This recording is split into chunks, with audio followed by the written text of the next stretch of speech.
Assalamualaikum warahmatullahi wabarakatuh dan selamat pagi, selamat siang, ataupun selamat malam untuk para ananda yang menyaksikan video pembelajaran dari Ibu untuk mata kuliah telaah kurikulum pembelajaran fisika.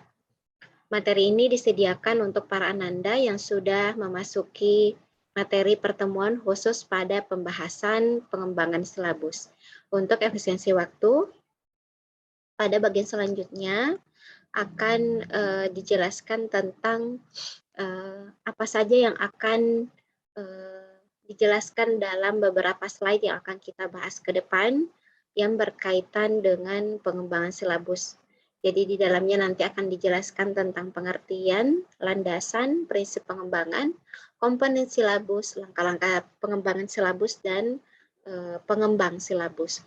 Nah, baik, mari kita menuju ke bagian pertama. Namun sebelum masuk di bagian pertama, tadi di template yang Ibu unduh ya, ada salah satu kata-kata bijak yang menurut Ibu bagus sehingga Ibu tetap pertahankan di dalam slide Ibu. Ini merupakan pendapat dari Zig Ziglar. Ibu juga tidak tahu siapa orangnya ya, namun ketika Ibu baca kalimat ini cukup bisa memberikan kita pengingat bahwa dalam hidup kita harus belajar untuk mengatur waktu dengan sebaik-baiknya. Nah, di sini dikatakan kurangnya arahan bukan berarti itu disebabkan karena kita kekurangan waktu ya yang menjadi inti permasalahannya. Karena faktanya adalah kita semua memiliki waktu 24 jam dalam sehari.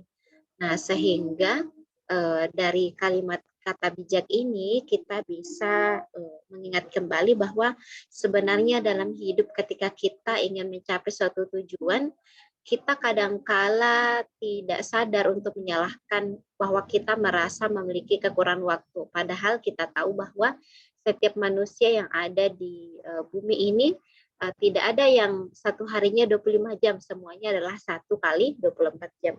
Itu berarti bahwa untuk mencapai apa yang kita tuju ya, berarti ini bukan dengan jalan memilih bahwa kita merasa kekurangan waktu, tapi bagaimana caranya kita menghandle berbagai aktivitas kita sehingga tujuan-tujuan yang telah kita tetapkan itu bisa kita capai dengan baik. Mungkin itu ya selingan dari Ibu. Oke, baik. Nah, kita masuk dulu di pengertian silabus. Jadi untuk pengertian silabus di sini dikatakan bahwa silabus merupakan rencana pembelajaran pada suatu mata pelajaran yang mencakup kompetensi inti, kompetensi dasar, materi pembelajaran, kegiatan pembelajaran, penilaian, alokasi waktu, dan sumber belajar. Nah, definisi ini diambil dari Permendikbud nomor 59 tahun 2014 tentang kurikulum 2013 untuk sekolah menengah atas ataupun madrasah aliyah. Nah, jadi kalau kita melihat dari pengertian ini sebenarnya di dalamnya kita sudah tahu apa yang harus tercantum di dalam sebuah silabus. Nah, tapi untuk menjelaskannya lebih lanjut, kita lanjut saja dulu. Bagian selanjutnya adalah landasan penyusunan silabus. Jadi ketika seorang guru ini menyusun silabus, ada 2 dokumen yang bisa para ananda jadikan rujukan. Apakah boleh lebih dari ini, Bu? Boleh, tentu saja. Semakin banyak dokumen yang berlaku untuk yang berkaitan dengan kurikulum, itu tentu akan membuat ananda lebih tahu ya dan memahami dasar-dasar dalam penyusunan pengembangan silabus. Nah, jadi kalau untuk 2 Permendikbud yang Ibu cantumkan, ini menjadi rujukan utama, yaitu Permendikbud nomor 59 tahun 2014 tentang kurikulum 2013 sekolah menengah atas dan madrasah aliyah.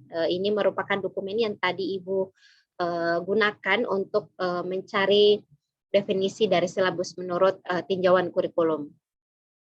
Selanjutnya Nanda juga bisa memperhatikan Permendikbud nomor 22 tahun 2016 tentang standar proses pada pendidikan dasar dan menengah.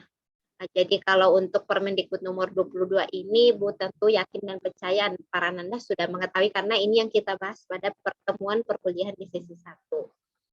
Baik, adapun prinsip pengembangan silabus, jadi sebelum masuk di prinsip pengembangan, di sini Ibu mencantumkan dulu yang Ibu kutip dari salah satu rujukan slide sumber Ibu Nanda ya, tentang bagaimana esensi dari silabus. Jadi dengan adanya silabus ini ada beberapa pertanyaan yang kerap kali ditanyakan ya, yang jawabannya ini mengarah sebenarnya ke fungsi silabus itu sendiri. Yang pertama, dengan adanya silabus itu akan mampu menjawab apakah kompetensi yang harus dikuasai siswa. Jadi kompetensi yang dimaksud di sini tentu anak sekalian sudah ketahui bahwa ini merujuk pada rumusan kompetensi dasar. Kemudian bagaimana cara mencapainya? Jadi cara mencapainya itu nanti akan dilihat di kolom kegiatan siswa. Kemudian bagaimana cara mengetahui pencapaiannya ini nanti akan dilihat pada kolom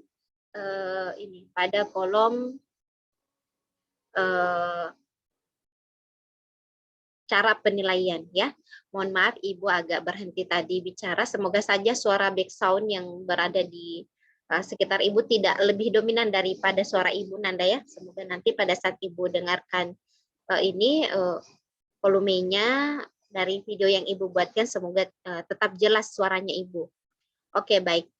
Prinsip pengembangan silabus. Jadi karena tadi poin utamanya adalah prinsip pengembangan silabus, setelah tadi Anda sekalian mengetahui bahwa dengan adanya silabus itu tadi akan mampu menjawab 3 pertanyaan yang Ibu cantumkan sebelumnya. Jadi di sini ada 8 prinsip pengembangan silabus. Yang pertama ilmiah, relevan, sistematis, konsisten, memadai, aktual dan kontekstual, fleksibel dan menyeluruh. Nah, adapun beberapa setiap penjelasan dari item-itemnya. Jadi ilmiah yang pertama adalah keseluruhan materi dalam kegiatan yang menjadi muatan silabus harus benar dan dapat dipertanggungjawabkan secara keilmuan. Jadi apa yang Ananda cantumkan ya seluruh materi dan kegiatan itu yang memang berdasarkan tinjauan keilmuan. Jadi misalnya kita seorang guru fisika dalam mencantumkan materi-materi ataupun kegiatan yang direncanakan dalam silabus itu merupakan hal yang dapat dipertanggungjawabkan secara keilmuan.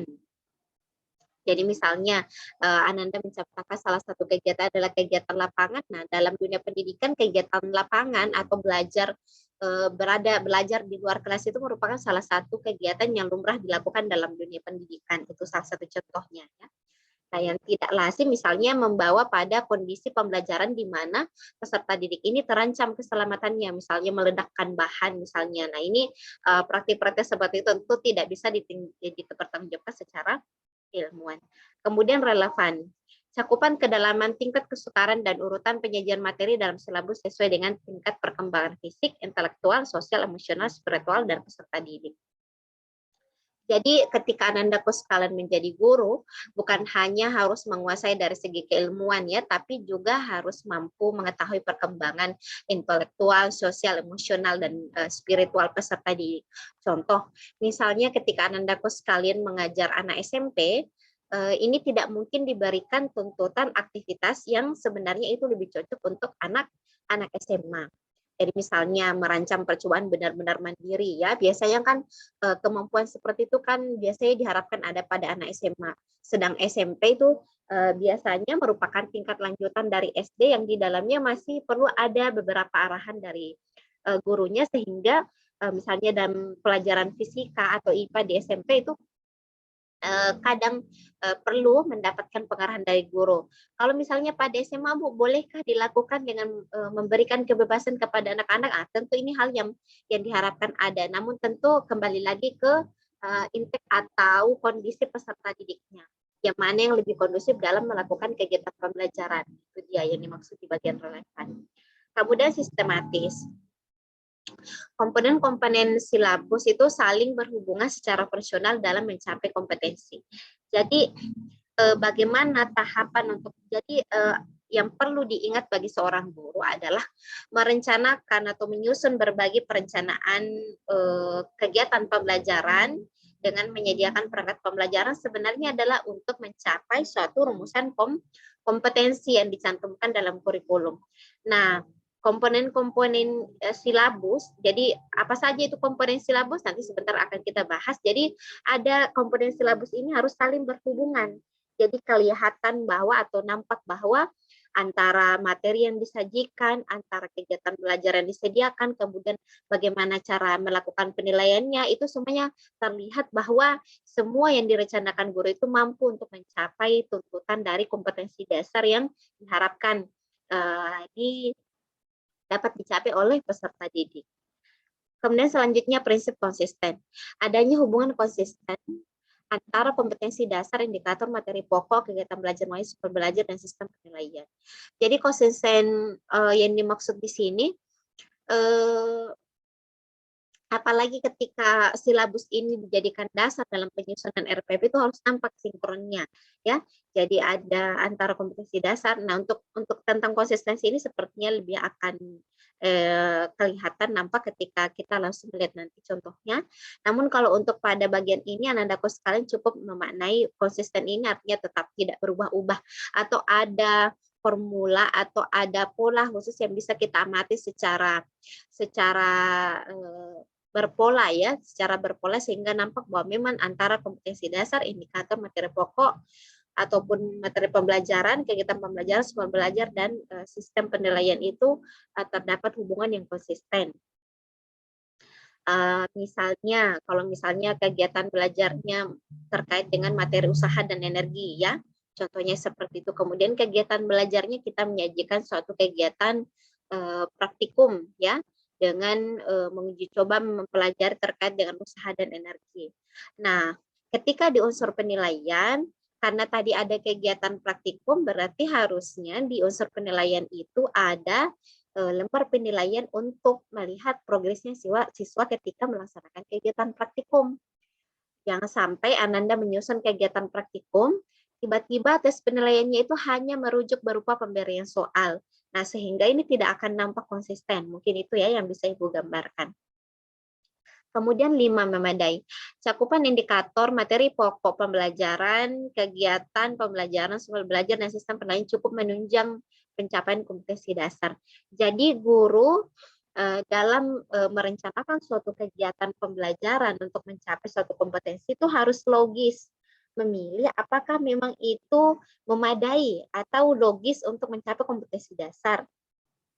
Misalnya, untuk belajar tentang suhu dan kalor.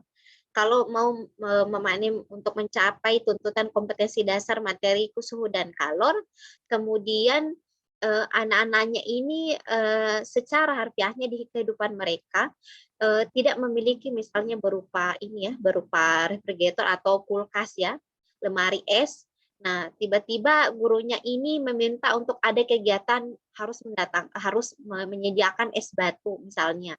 Nah, mereka di daerah pegunungan dan tidak ada listriknya. Nah, ini berarti bahwa ketika guru tersebut meminta untuk menyediakan es batu, sementara pada dasarnya siswa-siswa ini tidak memiliki lemari es, karena tidak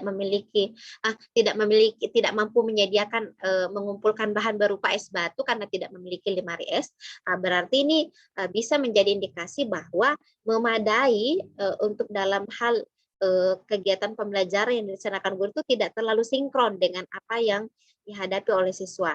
Nah, sehingga perlu adanya kesediaan dari guru untuk mempertimbangkan ya kegiatan pembelajaran itu apakah memang kondusif dilaksanakan atau tidak, karena sebenarnya untuk memahami tentang konsep-konsep fisika itu tidak harus dengan satu cara, tapi dengan bisa dirancang dari berbagai cara, tentu dikembalikan kepada kondisi yang memungkinkan dilalui oleh siswa. Kemudian masuk ke aktual dan kontekstual. Cakupan indikator materi pokok atau materi pembelajaran, kegiatan pembelajaran, sumber belajar, dan sistem penilaian memperhatikan perkembangan ilmu, teknologi, seni mutakhir dalam kehidupan nyata dan peristiwa yang terjadi. Jadi kalau yang bagian ini dituntut bagaimana seorang guru untuk mampu mempelajari perkembangan ilmu pengetahuan yang sedang diajarkan.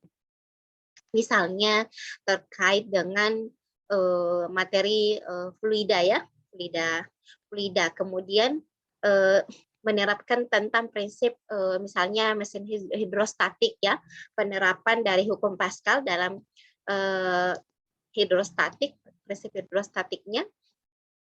Nah, dari adanya penerapan ini lumrahnya yang kita ketahui misalnya pada mesin pencuci mobil ya, atau misalnya pencuci motor, kemudian pada dongkrak hidrolik ya. Nah, itu semua adalah berbagai contoh alat yang menerapkan Kopascal. Adakah alat yang lebih modern saat ini berkaitan dengan ilmu tersebut? Nah, tentu ini diharapkan adanya kesediaan guru untuk mencari tahu secara terus-menerus apa teknologi yang terupdate, sehingga para siswa ketika disajikan suatu materi fisika itu tahu, oh ternyata apa yang saya pelajari ini merupakan contoh pengaplikasian dari ilmu pengetahuan yang sedang didalami saat ini. Jadi seperti itu untuk pada bagian ini. Kemudian ketujuh, fleksibel. Keseluruhan komponen silabus dapat mengakomodasi keragaman peserta didik. Jadi kalau kita lihat kata kunci yang pertama adalah keragaman. Jadi misalnya bahasa yang digunakan itu mampu mengakomodasi dengan misalnya ditinjau dari suku peserta didik yang kita hadapi ya. Kalau setahu ibu kalau misalnya di Sulawesi Barat itu utamanya sudah masuk di area Mamuju ya, di sana ada sebuah kampung di Mamuju Utara itu biasanya terdapat perkumpulan dari berbagai suku yang ada di Indonesia, misalnya ada Kalimantannya, ada orang Bugisnya, ada orang Mandarnya. Nah, ketika seorang guru fisika menghadapi berbagai karakter asal suku peserta didik ya yang si gurunya ini ajar, tentu kegiatan atau rancangan kegiatan pembelajaran ini harus mampu mengakomodasi bagaimana kegiatan pembelajaran itu sehingga semuanya terkesan nampak komunikatif. Kalau misalnya kita di daerah Mandar tidak mengapa sesekali memasukkan istilah Mandar ketika mau menjelaskan suatu konsep fisika. Ya misalnya kalau di fisika kan kadang kita mengenal istilah kecepatan sesaat atau percepatan sesaat. Nah, kalau sesaat di dalam istilah bahasa Mandar itu kita bisa mengganti dengan sakiniang. Nah, kalau sakiniang kan itu artinya kita berusaha untuk memahamkan suatu konsep ke peserta didik dengan membawa kearifan lokal sehingga mereka lebih mudah paham. Bolehkah cara itu kita berlakukan ketika siswa kita terdiri atas berbagai suku?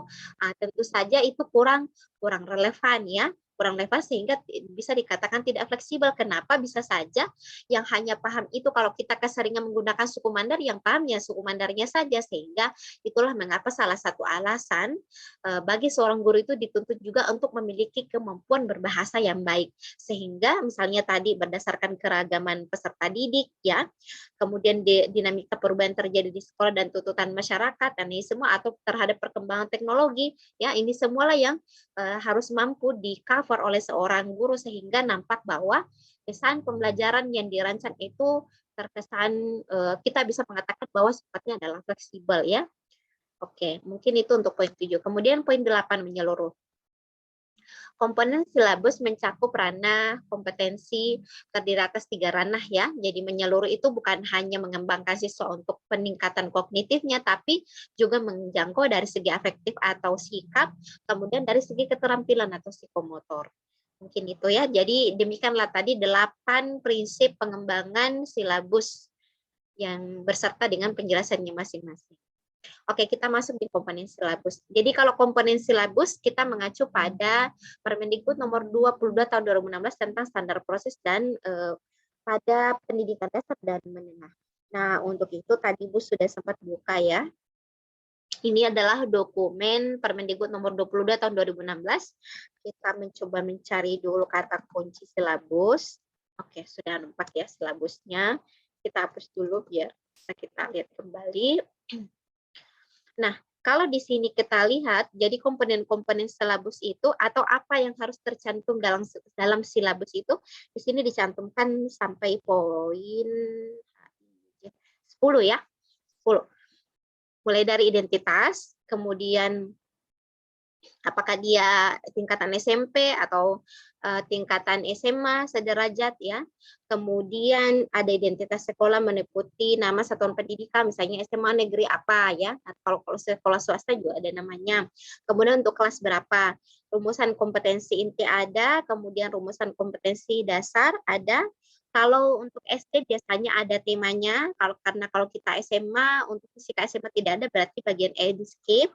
Kemudian ada materi pokok, jadi materi pokok ini biasa disesuaikan terhadap buku rujukan, namun tentu konten atau isi materi itu kembali ke tuntutan kurikulum. Kemudian pembelajaran itu di dalamnya menjelaskan gambaran kegiatan yang akan dilakukan atau diberikan kepada siswa untuk mencapai kompetensi dasar. Kemudian berikutnya penilaian, kemudian alokasi waktu. Nah, alokasi waktu ini tentu akan mengacu pada ke prota dengan prosem. Jadi misalnya kemarin di kelas 10 ada yang menuliskan 3.1 mau diajarkan sebanyak 6 kali 45 menit. Berarti itu kalau kelas 10 berarti dia 2 kali pertemuan. Jadi kalau di protanya dia 2 kali pertemuan, di silabusnya juga harus 2 kali pertemuan. Kemudian sumber belajar bisa dari berupa buku, kemudian media cetak elektronik ataupun berbagai sumber lain. Kalau saat ini yang lebih lazim itu misalnya dari channel YouTube ya, salah satu kanal YouTube ataupun dari berbagai sumber belajar online lainnya yang bisa dimanfaatkan sehingga dapat mencapai tuntutan kompetensi dasar. Nah, untuk bagian B itu dijelaskan di sini bahwa silabus dikembangkan berdasarkan SKL. Jadi, selain tadi Permendikbud nomor 54 tahun 2014 dan Permendikbud nomor 22, Permendikbud nomor 20 juga bisa masuk, kemudian standar isi nomor 21 juga bisa tadi dimasukkan ke bagian landasan. Mungkin itu ya penjelasan terkait dengan komponen silabus. Jadi ada identitas mata pelajaran, identitas sekolah, kemudian kompetensi inti, kompetensi dasar, materi pokok, kemudian kegiatan pembelajaran, lanjutkan penilaian, dan alokasi waktu serta sumber belajar. Oke, kita lanjutkan kembali ke langkah-langkah pengembangan silabus. Jadi langkah pengembangan silabus itu ada 7. Jadi mulai dari mengkaji dulu kompetensi dasar yang akan dipilih. Jadi KD yang dimaksud di sini baik dari ranah KI 3 ataupun KI 4 untuk mata pelajaran fisika. Kemudian mengidentifikasi materi pokok, tadi Ibu sudah sarankan bisa melihat dari buku acuan yang digunakan ya. Misalnya usaha dan energi apa saja subbabnya, nanti bisa menggunakan buku yang dijadikan acuan. Nah, tentu tadi Ibu ingatkan kembali bahwa acuan materinya akan kembali ke tuntutan kurikulum. Kemudian merumuskan IPK, kemudian menentukan jenis penilaian. Nah, untuk rumusan IPK, walaupun nanti sebentar ya kita bahas, menentukan jenis penilaian, kemudian alokasi waktu dan sumber belajar. Siapa yang bisa selanjutnya, pokok bahasa selanjutnya adalah siapa yang bisa mengembangkan silabus. Jadi untuk membuat silabus itu atau menyusun silabus boleh dilakukan oleh guru mata pelajaran. Mohon maaf ya, ini ada kesalahan pengetikan sekaligus Ibu edit dulu. Jadi yang pertama yang bisa melakukan adalah guru mata pelajaran, kemudian bisa juga kelompok guru mata pelajaran. Maksudnya apa, Bu? Jadi maksudnya begini, biasanya kan kalau di sekolah kan misalnya guru fisika kelas 10, kelas 11, kelas 12 itu berbeda guru. Nah, di antara ketika 3 guru ini menyatu, itulah disebut sebagai guru mata pelajaran. Jadi kalau Ananda-pu sekalian telah menjadi guru, tidak harus Ananda mengerjakan real semuanya sendiri. Ananda boleh mengajak diskusi kelompok guru mata pelajarannya, misalnya sesama guru fisika. Adakan pertemuan rutin setiap pekannya untuk membahas, meminta saran ataupun memberikan saran terkait dengan penyusunan perangkat pembelajaran. Nah, jadi karena kita berharap bahwa para guru ini menyusun perangkat pembelajaran bukan hanya sekedar untuk memenuhi kebutuhan administrasi atau kewajiban administrasi di sekolah, namun benar-benar diharapkan nanti mampu dilakukan dalam kegiatan pembelajaran sehingga nampak bahwa seorang guru ketika masuk dalam kelas itu merupakan suatu kegiatan yang terencana secara nampak bahwa memang setelah direncanakan dengan baik. Kemudian selain kelompok guru mata pelajaran, bisa juga masuk ke komunitas yang lebih besar, yaitu kelompok kerja guru atau KKG, atau kalau saat ini yang lebih lazim sering dilakukan itu adalah berkumpul pada komunitas MGMP. MGMP ini adalah musyawarah guru mata pelajaran. Jadi misalnya kalau kita di Provinsi Sulawesi Barat ada MGMP Fisika khusus untuk SMA MA, ada juga MGMP Fisika untuk SMK, baik pada kabupaten misalnya Kabupaten Majene, Kabupaten Mamuju ya, Kabupaten Polilimantar itu semuanya ada kelompoknya. Jadi biasanya pada saat seseorang telah menjadi guru itu akan ada pertemuan secara rutin yang disampaikan oleh ke setiap sekolah berkaitan dengan kegiatan MGMP. Jadi biasanya yang dilakukan di MGMP ini adanya pelaksanaan BIMTEK ya, BIMTEK untuk misalnya sosialisasi tentang kebijakan-kebijakan baru yang berkenaan dengan kurikulum, ataupun dalam hal pengembangan kemampuan guru dalam menyusun perangkat pembelajaran yang lebih matang, sehingga nampak bahwa tadi ada sisi ini ya, aktual dan mengikuti perkembangan ya. Itulah mengapa sehingga perlu diadakannya atau MGMP ini perlu diaktifkan, sehingga antara guru mapel yang satu, guru mapel fisika yang satu dengan guru mapel fisika itu memiliki kemampuan atau visi dan misi yang sama, sehingga pelaksanaan kegiatan pembelajaran di sekolah ini memiliki standar yang sama. Itu harapannya. Kemudian contoh silabus. Jadi pada saat penerapan dari kurikulum 2013 ini, biasanya pihak pengawas itu memberikan 2 opsi. Jadi untuk formatnya sendiri sebenarnya tidak ada yang kaku, ini tergantung nanti ketika Anandaku sekalian menjadi guru bertanya kepada Wakasek Kurikulum, kemudian juga bisa bertanya kepada pihak pengawas yang datang memberikan pelatihan atau bimbingan teknis. Jadi sesuai ya pengalaman Ibu yang pernah Ibu dapatkan, silabus ada yang memiliki format seperti ini. Jadi adanya identitas sekolah ya, ada identitas sekolah, kemudian rumusan kompetensi inti, kemudian di kolom pada tabelnya ada rumusan kompetensi dasar, kemudian dilanjutkan dengan materi pembelajaran, kemudian kegiatan pembelajaran. Nah ini kalau untuk versi pertama. Dan ini bisa digunakan tergantung dari kebijakan sekolahnya yang mana format yang disepakati di tingkat sekolah. Ada juga yang versi lengkap. Nah, versi lengkap ini sesuai tadi dengan Permendikbud nomor 22 tahun 2016. Jadi di dalamnya selain ada identitas sekolah, kemudian rumusan kompetensi dasar, kompetensi inti, selanjutnya akan dimulai dari kompetensi dasar. Sepertinya ini ada kekeliruan ya, harusnya di sini dimulai dari angka 3 dengan 4 ya, harusnya di sini ada 3.1, 3.2. Karena ini menjadi penanda untuk kode kompetensi dasar, rumusan kompetensi dasar untuk kurikulum 2013.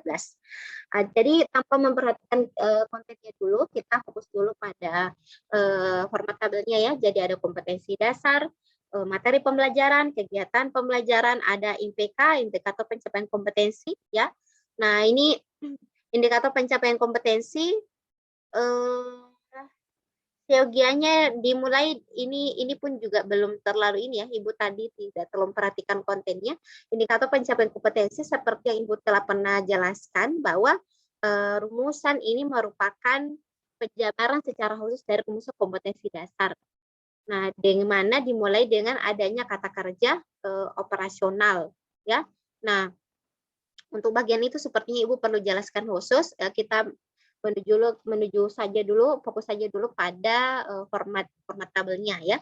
Jadi setelah IPK ada penilaian, mulai dari tekniknya, kemudian bentuk instrumennya, kemudian contoh instrumen. Contoh instrumen biasanya langsung mencantumkan apa misalnya apa arahannya kepada siswa kalau dia berupa unjuk kerja, instruksi apa yang diminta kepada siswa. Kemudian alokasi waktu, ini dasarnya acuannya tadi terhadap Prota dan Prosem. Jadi kalau misalnya di sini dicantumkan 3.1, kalau di Prota dan Prosem tercantum 6 kali harusnya 45 menit ya, berarti ini yang Ibu copy tadi dia untuk jenjang IPA ini, jenjang SMP. Nah, atau mata pelajaran IPA. Nah, jadi kalau misalnya di sini 6 kali 45 menit, nah di Prota itu untuk KD 3.1 dan 4.1 itu harusnya juga tercantum 6 kali 45 menit. Sama juga dengan Prosem harus tercantum dari 6 kali 45 menit. Oke, kemudian dicantumkan juga sumber belajar. Nah, apa yang perlu Anandaku sekalian pahami bahwa silabus ini merupakan rancangan awal yang disusun sebelum masuk ke bagian RPP. Nah, di mana kalau silabus ini disusunnya per semester ya, jadi biasanya sama dengan Prosem, jadi di acuannya ini di dalam format tabelnya ini disajikan secara umum bagaimana bentuk pembelajaran atau rencana pembelajaran yang akan dilakukan nanti.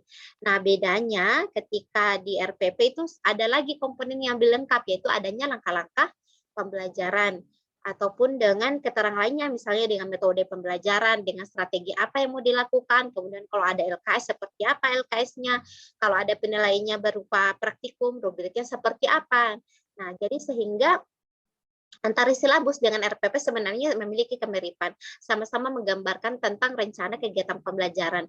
Namun untuk lebih spesifik digambarkan pada RPP sementara dan biasanya dikembangkan per pertemuan ataupun per materi, sementara silabus disusun berdasarkan rancangan pembelajaran untuk selama minimal 1 semester. Jadi kalau satu kotak begini tuh langsung mencantumkan untuk rencana selama 1 semester. Jadi kalau misalnya kita kembangkan 1 tahun berarti nanti akan ada dua tabel besar, tabel pertama untuk semester 1, tabel kedua untuk semester 2. Mungkin itu yang dapat Ibu jelaskan terkait dengan silabus. Lebih dan kurangnya mohon dimaafkan dan Ibu hari ucapan bila taufiq hidayah. Wassalamualaikum warahmatullahi wabarakatuh.